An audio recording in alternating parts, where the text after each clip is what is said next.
Dear students, welcome to LGI online classes. I am Snehlata. तो बच्चों, आज का हमारा चैप्टर 19 टॉपिक है पदबंध। इस चैप्टर में हम लोग पदबंध के बारे में चर्चा करेंगे। यह तो आप जानते ही हैं कि शब्दों के सार्थक समूह को वाक्य कहते हैं। जब शब्द का वाक्य में प्रयोग होता है तो वह पद बन जाता है। यानी कि जब उसी शब्द का जब हम व्याकरण के साथ व्याकरण के नियमों में बांध करके उसका वाक्य में प्रयोग करते हैं तो वही हमारा पद बन जाता है। तो इसमें हम लोग पदबंध के बारे में चर्चा करेंगे। तो सबसे पहले पद देखिए, शब्द का उपयोग जब वाक्य में होता है तब वह पद कहलाता है। जब शब्द का उपयोग वाक्य में होता है तो वह पद कहलाता है। पद एक शब्द का ही होता है। जो पद होता है वो एक ही शब्द का होता है। अब देखिए पदबंध। पदबंध का मतलब होता है कि कई पदों के योग से, यानी कि जो शब्द होता है तो वो एक ही होता, जब वाक्य में शब्द होता है पद होता है तो वो एक ही होता है। और यहाँ क्या कहा जा रहा है कि कई पदों के योग से बने वाक्यांश को जो एक पद का काम करता है पदबंध कहते हैं। जो एक ही जब शब्द का जब वाक्य में प्रयोग होता है तो उसे पद कहते हैं। और वाक्य में जब एक से अधिक पद मिलकर के एक इकाई की तरह कार्य करते हैं तो उसे हम पदबंध कहते हैं। जो पदबंध होते हैं वो पदबंध एक से अधिक पदों का योग होता है। यानी कि एक से अधिक पदबंध होते हैं। पदबंध वाक्य में संज्ञा, सर्वनाम, विशेषण, क्रिया और क्रिया विशेषण के रूप में काम करता है। या फिर ये कहें कि जो पदबंध होते हैं वो हमारे 5 प्रकार के होते हैं। संज्ञा पदबंध, सर्वनाम पदबंध, विशेषण पदबंध, क्रिया पदबंध और क्रिया विशेषण पदबंध। सबसे पहले आता है पदबंध के प्रकार।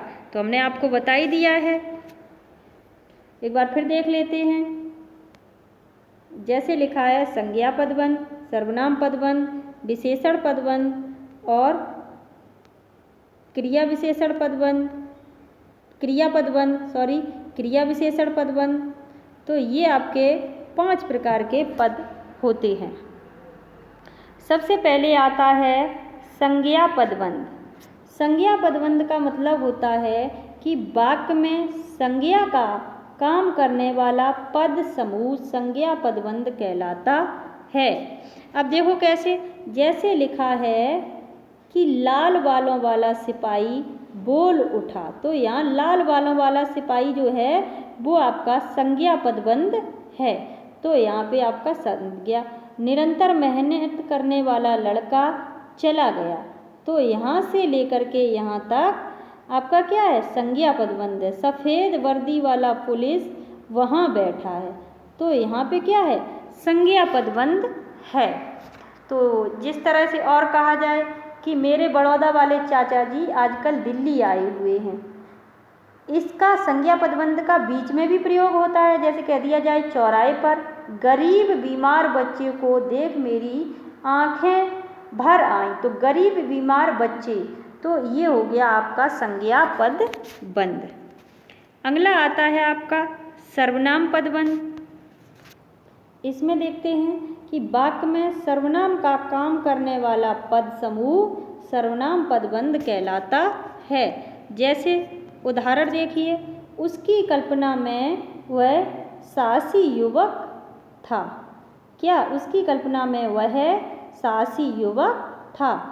चौराहे पर बैठे हुए वे घर चले गए। तो यहाँ से लेकर यहाँ तक, यहाँ से लेकर यहाँ तक, ये क्या है, सर्वनाम पदबंध है। छोटी छोटी बात पर रोने वाले तुम मेरा क्या बिगाड़ोगे। तो ये सभी आपके सर्वनाम पदबंध हैं। जैसे कक्षा के शरारती छात्रों में कुछ आज अनुपस्थित हैं, तो कुछ तक क्या हो गया, यानी कि जहाँ तक हमारा सर्वनाम शब्द लिखा होता है वहाँ से शुरुआत से लेकर वहाँ तक हमारा सर्वनाम पदबंध होता है। अगला आता है आपका विशेषण पदबंध। तो इसमें देखते हैं, वाक्य में विशेषण का काम करने वाला पद समूह विशेषण पदबंध कहलाता है। जैसे निरंतर मेहनत करने वाला लड़का चला गया, तो यहाँ से लेके आपका यहाँ तक क्या है, जहाँ तक रेखा खींची हुई है वहाँ तक आपका विशेषण पदबंध है।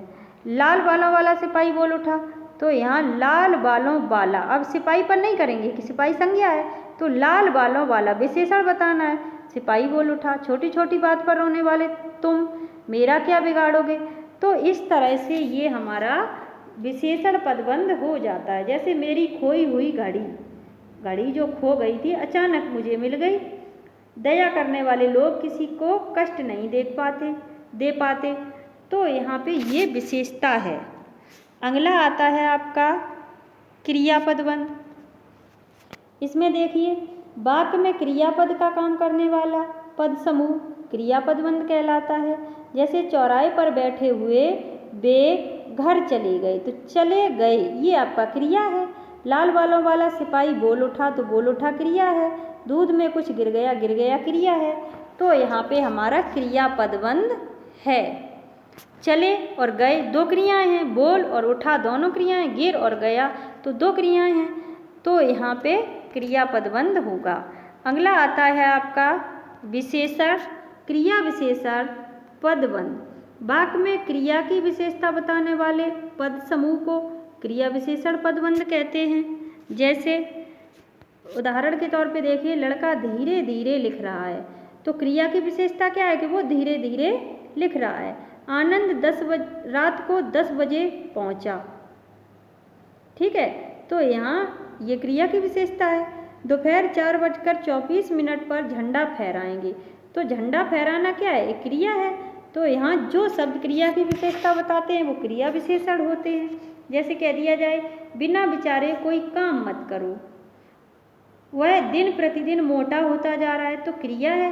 तो यहाँ पे क्या हो गया कि क्रिया विशेषण पदबंध हो गई।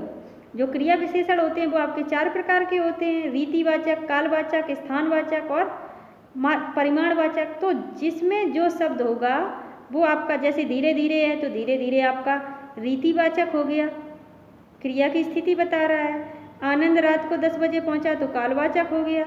दोपहर 4 बजकर तो कालवाचक हो गया। तो इसी तरह से आपके क्रिया विशेषण पदबंध होते हैं। तो आशा करते हैं कि ये टॉपिक आपको अच्छे से समझ में आया होगा। धन्यवाद।